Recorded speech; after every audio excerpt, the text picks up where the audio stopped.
This is my second review of Blade Runner, and I wanted to do a second one because of this, I think I kind of touched on it with the other one, with part one of the review for Blade Runner. But I want to touch on this. I want to touch on the one of the themes, one of the main themes that runs through the film, apart from the special effects, apart from the great acting, apart from it being kind of like, one of the most memorable films ever and stuff like that. But I have a new kind of like, obviously I've always known a Blade Runner, but I have a new kind of like fond respect for the movie and for Ridley Scott for sticking to his guns, because he had a vision for Blade Runner. I don't think a lot of people around him really knew what he was really kind of really doing. But he's a fantastic director, especially in his earlier films and stuff, because, he knew that he's making the film. And I have that even when I'm making my short films and making my films and stuff like that. Other people will take it over. They'll take over the film. And I can see it in loads of different subconscious ways. I can still see people doing it, doing certain things. And they have this mentality of like, this is mine. And that's incorrect. You're there to work on it, but it ain't your fucking film. All right, you're not directing it. The director is making the fucking film. He's directing everything to do with it.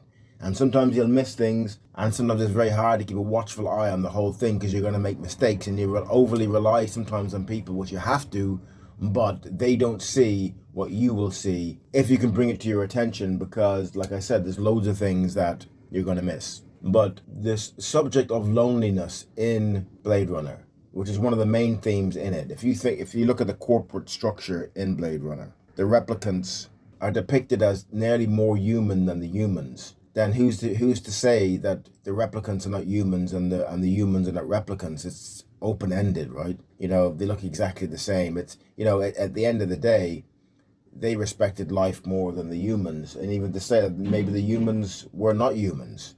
Maybe it's all just made up. Maybe there was no replicants. Maybe it was just like, oh, this is a way of trying to control people by saying that they're artificially made.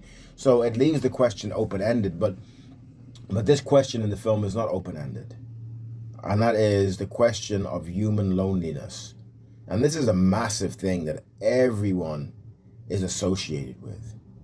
Everyone is associated with loneliness. Human loneliness in this world while we're alive in the flesh, and we're all doing all these kinds of things subconsciously, consciously, compulsively. All these kinds of things are happening through us, and we have no real control over them. It's like we're on train tracks to do with it. But outside, and I wrestle with this as well, outside of this perception that everyone ultimately is lonely. Everyone is lonely. Whether they want to admit it or not, they go, I'm not lonely. I'm not. Every human being, pretty much, bar a very small amount, are lonely while they're here.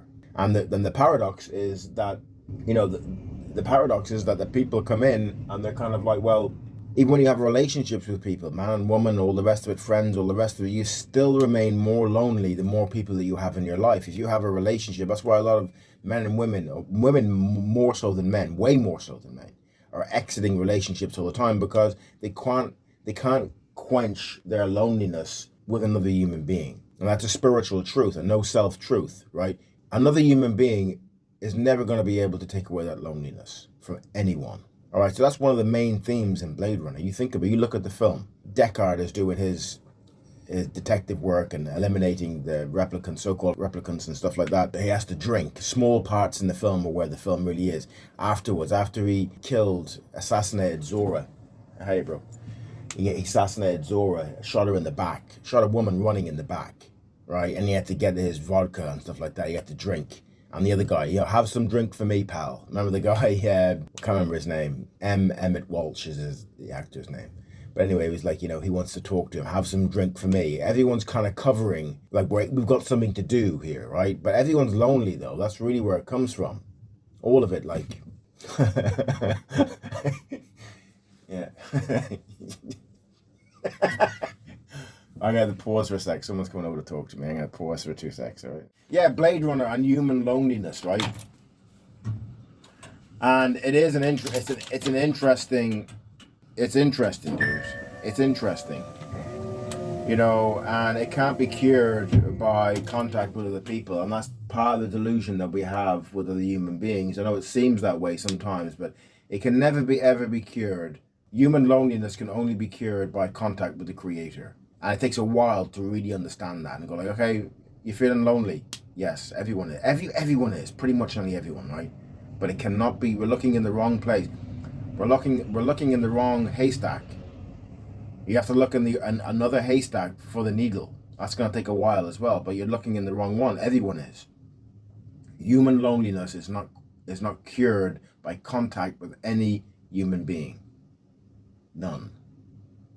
It can only be cured through contact with no self, with the Creator.